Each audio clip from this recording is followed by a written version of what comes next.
Hello and a very good morning to one and all. स्वागत है आप सभी का. This is Anshul Singh and you're watching me here on the session over here at the channel Wi-Fi Study Studios, which is a part of an academy. So today we are going to discuss gerund and infinitives, a very important topic which creates a lot of confusion because it's a part of verb definitely. जहाँ पे भी verb आते हैं confusion बड़ी बढ़ जाती है लोगों के बीच में.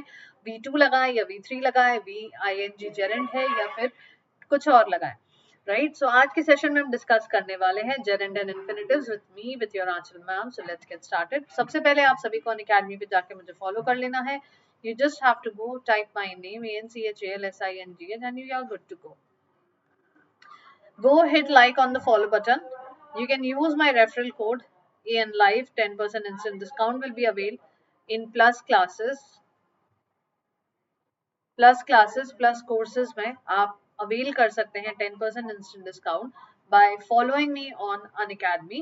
राइट तो आज के सेशन में हम डिस्कस करने वाले हैं जेरेंड एंड इन्फिनिटिव. उससे पहले मैं आपको बता देती हूँ कि आपको किस तरह से अवेल करना है हमारे अनअकैडमी की प्लस क्लासेस को. सबसे पहले चॉइस ऑफ एग्जाम सिलेक्ट कीजिए, चॉइस ऑफ प्लान सिलेक्ट कर लीजिए. बहुत सारे प्लान है यहाँ पे, आपको देखना है आप किस प्लान के लिए अफोर्डेबल, कौन सा प्लान आपके लिए अफोर्डेबल है, आप उस प्लान को सिलेक्ट कर लीजिए. For example if your plan is of 6,000 rupees, you can use my code AN Live. You will see 10% instant discount deduction and your fees becomes 5,400. You can see it over here.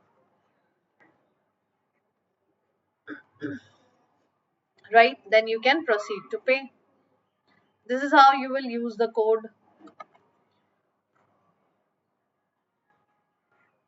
6:30 to 7 AM Monday to Friday. आप मेरे साथ जुड़ सकते हैं इसी platform, इसी channel पे wifi study studios पे 10 AM to 11 AM Monday to Wednesday आप मेरे साथ जुड़ सकते हैं अनअकैडमी की प्लस क्लासेस में. 11:30 to 1:30 PM आप अनअकैडमी की स्पेशल क्लासेस में जुड़ सकते हैं जो कि है बिल्कुल free.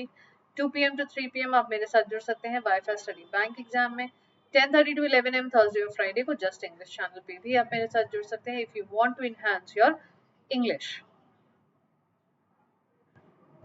Please have a look on the schedule, everyone.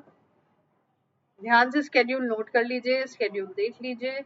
इन जगह पे इन समय पे हम सेशंस लेते हैं. हमारी ये सभी क्लासेस होती हैं इन सभी चैनल्स पे. तो चलिए बात करते हैं सबसे पहले what is gerund. A gerund is a noun made from a verb by adding ing. We all know verb plus ing is equals to gerund, right?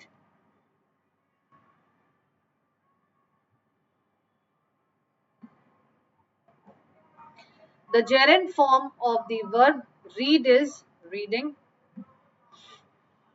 You can use a gerund as the subject, the complement और the object of a sentence. इन तीनों तरीके से आप gerund का use कर सकते हैं. Reading helps you learn English, subject of the sentence. Her favorite hobby is reading, complement of the sentence. I enjoy reading, object of sentence. I enjoy reading, object of sentence, right?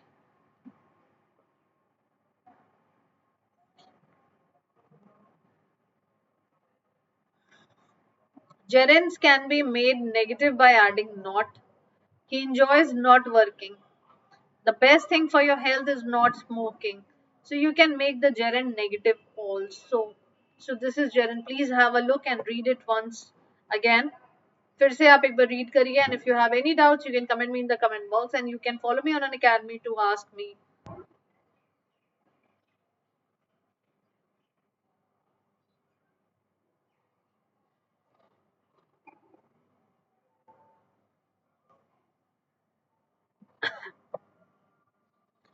Read again and again what is gerund, gerund कहाँ कहाँ पे इस्तेमाल कर सकते हैं, gerund का usage क्या क्या है, कॉम्प्लीमेंट की तरह कब यूज होता है, ऑब्जेक्ट की तरह कब यूज होता है, सब्जेक्ट की तरह कब यूज होता है. You have to understand that. Okay now we will study what is an infinitive. Infinitive क्या है? An infinitive is the to form of the verb. The infinitive form of learn is to learn. You can use an infinitive as the subject, the complement, or the object of a sentence, right? To learn is important, subject of the sentence. The most important thing is to learn, complement of the sentence.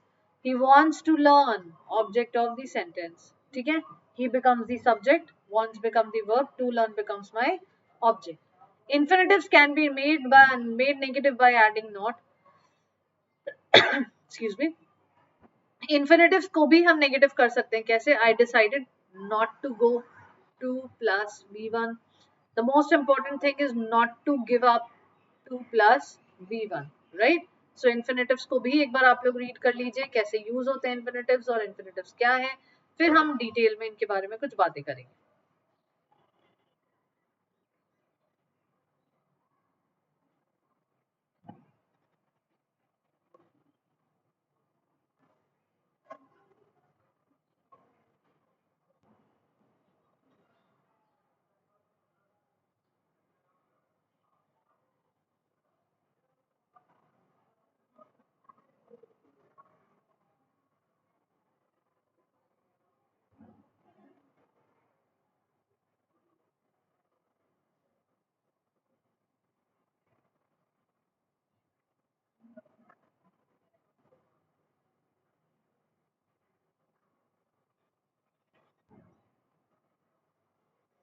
चलिए आगे बढ़ते हैं use a gerund or an infinitive ठीक है both gerund and infinitives can be used as the subject or the complement of a sentence however as subjects or complements gerunds usually sound more like normal spoken english whereas infinitives sound more abstract in the following sentences gerunds sound more natural and would be more common in everyday English. Infinitives emphasize the possibility or potential for something and sound more philosophical. If this sounds confusing, just remember that 90% of the time you will use a gerund as the subject or the complement of a sentence. Okay? Learning is important, normal subject. To learn is important, abstract subject, less common, right? हम बहुत कम use करते हैं to learn, है ना? The most important thing is learning. The most important thing is to learn. Again, normal complement, abstract complement. तो usage दोनों के same तरीके से ही होते हैं दोनों हम एक दूसरे के रिप्लेसमेंट्स बन सकते हैं और हम यूज कर सकते हैं डिफरेंस सिर्फ इतनी सी होती है कि एक को हम नॉर्मली यूज कर रहे हैं और एक को हम बड़े एब्स्ट्रैक्ट फॉर्म में यूज कर रहे हैं दैट्स इट जो कॉमन लेस है उसे हम एब्स्ट्रैक्ट कहते हैं और जो नॉर्मल है जो हमारे टंग को बहुत सूट करता है स्मूथली हम बोल सकते हैं we use gerund there as the object लेकिन जब हम ऑब्जेक्ट की तरह यूज करते हैं it is more difficult to choose between a gerund और an infinitive in such situations gerund and infinitives are not normally interchangeable kaise we will see usually the main verb in the sentence determines whether you use a gerund or an infinitive basically आपके main verb decide करते हैं gerund use करना है या फिर infinitive ही enjoys swimming he wants to swim right enjoys के साथ जरूरी है इंजॉय को जरूरत है जेरन की इन्फिनेटिव की नहीं whereas want को जरूरत है इन्फिनेटिव की जेरन की नहीं so this is the difference between how we use a gerund as an object of the sentence and infinitive as an object of the sentence right कुछ verbs जो होते हैं some verbs are followed by gerund as objects कैसे she suggested going to a movie she suggested going to a movie. Gerund is used as an object. Mary keeps talking about her problems. Main verb,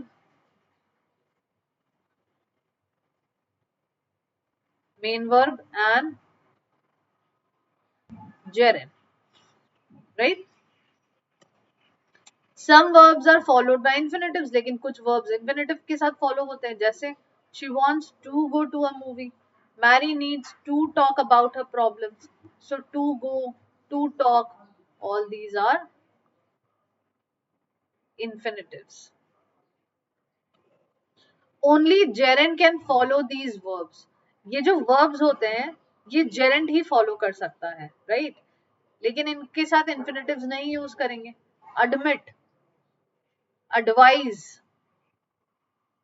avoid, be used to, can't help, can't stand, consider, deny, discuss, dislike, end up, enjoy, feel like, finish, forget, get used to, give up, go on, have difficulty, have problems, have trouble, imagine, it's no use, it's worthwhile, keep, look forward to, क्या बोलते हैं? Look forward to meeting you, right? Look forward to meeting you बोलते हैं. Mention, mind, miss, recommend, remember, quit, spend time, stop, suggest, understand, waste time, या फिर work at. So these gerunds can only be used with, only a gerund can follow these verbs. In verbs के आगे जो follow होता है वो सिर्फ और सिर्फ gerund follow होता है और कुछ भी नहीं. Similarly, an infinitive follows these verbs: afford, agree, appear, arrange, ask, care, decide, demand, expect, fail, forget, hope, learn, manage, mean, offer, plan, prepare, pretend, promise, refuse, remember, seem, stop, volunteer, wait, want, wish. So these are the verbs which are followed by infinitives. ठीक है, एक बार फिर से हम detail में पढ़ते हैं जेरेंड्स क्या है. Gerund is a noun made from a verb. एक ऐसा नाउन जो वर्ब से बना हुआ है. क्यों? क्योंकि जो वी है वो तो नाउन से ही आ रहा है और जो आईएनजी वो जब मिल जाता है तो ये जेरेंड हो जाते हैं और जब ये जेरेंड हो जाते हैं तब ये क्या कहलाते हैं? तब ये कहलाते हैं जेरेंड वर्ब. तब ये वर्ब कहलाते हैं. Similarly, the gerund form of the verb read is reading. You can use a gerund. तीन तरीके से gerund और तीन तरीके से infinitives हम use कर सकते हैं. ये हमने पढ़ा अभी just. एक subject के तरीके से, complement के तरीके से, object के तरीके से, right? ओके, सो चैनल को लाइक शेयर और सब्सक्राइब करना मत भूलिएगा. सेशन को भी ढेर सारा लाइक कीजिएगा. आंचल मैम को अकेडमी पे आप जाके मुझे फॉलो कर सकते हैं. एन लाइफ कोड का इस्तेमाल कर सकते हैं और जिन लोगों ने भी अभी ज्वाइन किया है, we are having a quick revision on gerund and infinitives, so you can also be a part of it and read it along with us. Okay, so basically यहाँ पे हमने एग्जांपल्स के साथ देखा कि कैसे हम जेरेंड को पॉजिटिवली और जेरेंड को नेगेटिवली यूज कर रहे हैं. कहाँ पे नो नॉट के साथ यूज करेंगे, कहाँ बिना नो नॉट के साथ यूज कर रहे हैं, राइट? तो चलिए आगे बढ़ते हैं और देखते हैं इन्फिनेटिव्स में क्या है. What is infinitive about? Infinitive हमेशा टू के साथ आते हैं, ठीक है? और टू के साथ जब आते हैं तो वो टू के साथ एक वर्ब के साथ जब जुड़ जाते हैं तो वो बन जाते हैं इन्फिनेटिव्स. आई होप आप लोगों को मैंने वर्ब का जो चैप्टर समझाया था, जहाँ पे मैंने वर्ब डिस्कस किया था आप लोगों के साथ, वहां पे आप लोगों को अरेंजमेंट्स बताए थे, फ्लो चार्ट बताया था वर्ब का, और आपको याद होगा finite verb,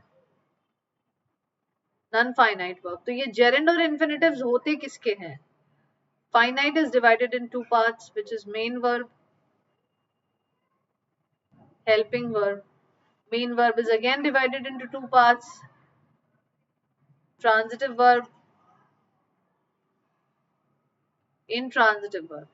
Helping is again divided into two parts. What are they? Primary and models. Transitive कौन से होते हैं? जो ऑब्जेक्ट फॉलो करें. इंट्रांजिटिव कौन से होते हैं? जो ऑब्जेक्ट फॉलो ना करें. Primary is MR, right. Models कौन से होते हैं? Was, were, all these. Non finite के अब तीन पार्ट्स होते हैं, राइट. नॉन फाइनाइट के तीन पार्ट्स होते हैं, जैसा कि हमें पता है. क्या क्या होते हैं नॉन फाइनाइट के भाई? सबसे पहला इन्फिनिटिव्स,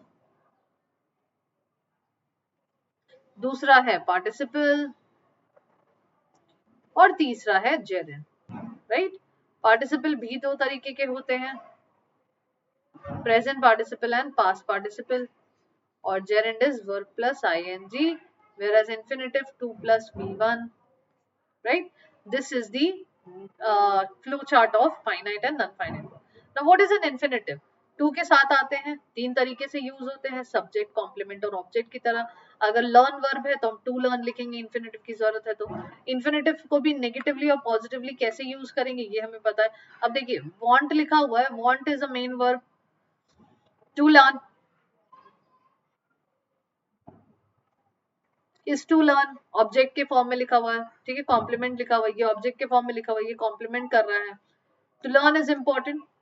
सेंटेंस की शुरुआत कर दे तो वो क्या हो जाए आपका? बिगनर हो जाए सेंटेंस का. और क्योंकि बिगनर हो जाए तो स्टार्टर है, तो भाई कुछ तो इम्पोर्टेंस है उसकी, राइट. तो वो सब्जेक्ट कहलाएगा डेफिनेटली. अगर सब्जेक्ट नहीं कहलाएगा तो सेंटेंस में सब्जेक्ट किसको कहेंगे? टू लर्न इज इम्पोर्टेंट अगर हम बोल रहे हैं, और अगर हम टू लर्न को सब्जेक्ट नहीं बनाते, इन्फिनिटिव्स को सब्जेक्ट नहीं बनाते, तो हम किसको बनाएंगे? Do you have any option? We don't have any option. We are only left with one option, which is option number option that we choose infinitives or gerunds as subject. Okay. अच्छा, gerund use a gerund or an infinitive. कब gerund use करेंगे, कब infinitive use करेंगे? देखो जब भी gerund और infinitive का यूज होता है ना, तो थोड़ा अलग यूज होता है. अलग कैसे? अलग कुछ इस तरीके से यूज होता है that both gerunds and infinitives can be used as the subject or the complement of the sentence. However, as subject complement, gerunds usually sound more like normal. हम ज्यादातर यूसेज gerund का करते हैं इंग्लिश में, spoken English में, written English में, हर जगह. क्यों? क्योंकि हमें ज्यादा नॉर्मल लगता है, ज्यादा बेटर लगता है, बहुत इजी होता है साउंड करने में, प्रोनाउंस करने में. Whereas infinitive थोड़ा abstract साउंड करते हैं, थोड़ा abstract साउंड करते हैं, राइट. मतलब थोड़ा अनकॉमन सा साउंड करते हैं. तो following sentences में gerund sound more natural and would be more common in everyday English. Infinitives emphasize the possibility or potential for something and sound more philosophical. If it sounds confusing, just remember that 90% of the time you will use a gerund as subject or complement of a sentence. So learning is important, to learn is important, है ना. So learning is important is sounding more, मतलब थोड़ा better sound कर रहा है. To learn थोड़ा अजीब अटपटा सा साउंड कर रहा है, बट सेंटेंस वो भी सही है. सब्जेक्ट के तौर पे दोनों को यूज कर रहे हैं, और सब्जेक्ट वो भी सही है, सेंटेंस वो भी सही है, बट स्टिल जो ज्यादा बेहतर साउंड करता है वो है learning. The most important thing is learning, but the most important thing is to learn. We don't use to learn, we will always use learning. क्यों? क्योंकि हमें ज्यादा इजी साउंड कर रहा है, right. That is the reason. So this way we use gerund and infinitives, but ऐसा नहीं है कि हम gerund का यूज कम करेंगे और infinitives का ज्यादा करेंगे. हम दोनों के ही यूसेज बराबर तरीके से करेंगे और कर सकते हैं definitely. Okay. As the object of the sentence, लेकिन जब हम ऑब्जेक्ट की तरह यूज करते हैं, जब ये तो थी सब्जेक्ट और कॉम्प्लीमेंट की तरह जब हम यूज करते हैं, राइट, तो क्या होता है? लेकिन जब हम ऑब्जेक्ट की तरह यूज करते हैं ना, वहां पे इन्फिनिटिव्स और gerund डिपेंड करता है मेन वर्ब पे. मेन वर्ब को जिसकी जरूरत है, मेन वर्ब उसको इनवाइट करते हैं. मेन वर्ब को जिसकी जरूरत नहीं है, मेन वर्ब उसको इनवाइट नहीं करते. अब ही एंजॉय स्विमिंग की जगह हम एंजॉयज टू स्विम नहीं लिख सकते. क्यों? क्योंकि कुछ वर्ब्स के साथ हमेशा gerund ही फॉलो होता है. तो ये एक ऐसा मेन वर्ब है जिसके साथ gerund ही फॉलो होगा. सिमिलरली कुछ इन्फिनिटिव्स ऐसे होते हैं. I can't say he wants swimming. wants swimming can't be said because that will give you incorrect meaning of the sentence. He wants to swim is more appropriate. तो want को जरूरत है infinitives की, और enjoy को जरूरत है gerund की. So वो अपने अपने हिसाब से, अपने अपनी डिमांड के हिसाब से लग जाते हैं. कुछ verbs ऐसे होते हैं जो gerund को ऑब्जेक्ट की तरह फॉलो करते हैं. She suggested going to a movie, object हो गया, ऑब्जेक्ट के पार्ट में है. Mary keeps talking about her problems, object के पार्ट में है, राइट.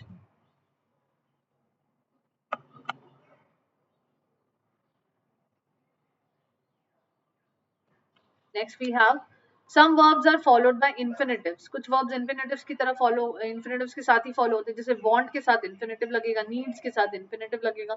तो ये कुछ ऐसे verbs है जो हमेशा infinitives ही लेते हैं. ठीक है, ध्यान से देख लीजिए कि gerund के साथ कौन कौन से verb follow करते हैं.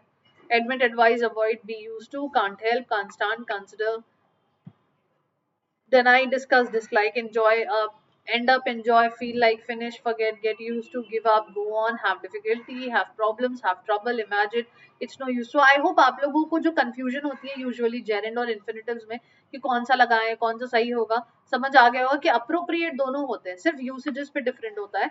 कहीं पे हम subject की तरह use करते हैं, कहीं complement की तरह use करते हैं और कहीं object की तरह.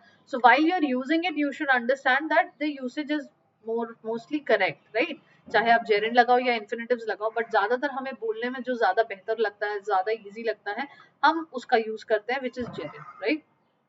तो जेरेंड को जरूर कुछ ऐसे वर्ब्स होते हैं जिनको सिर्फ जेरेंड की जरूरत होती है, तो ये कुछ ऐसे वर्ब्स हैं जिनको सिर्फ और सिर्फ जेरेंड की जरूरत है और किसी की भी जरूरत नहीं है. So please have a look.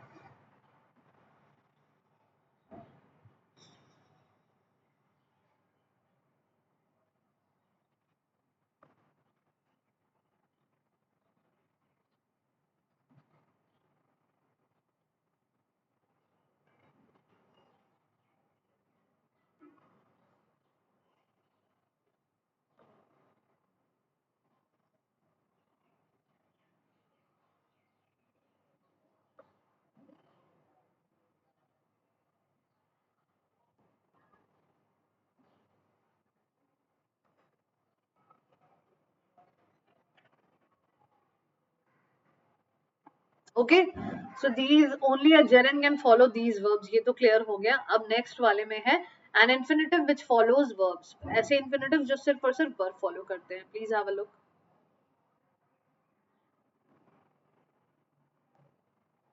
Afford, agree, appear, arrange, ask, care, decide, demand, expect, feel, forget, hope, learn, manage, mean, offer, plan, prepare, pretend, promise, refuse, remember, seem, stop, volunteer, wait, want and wish.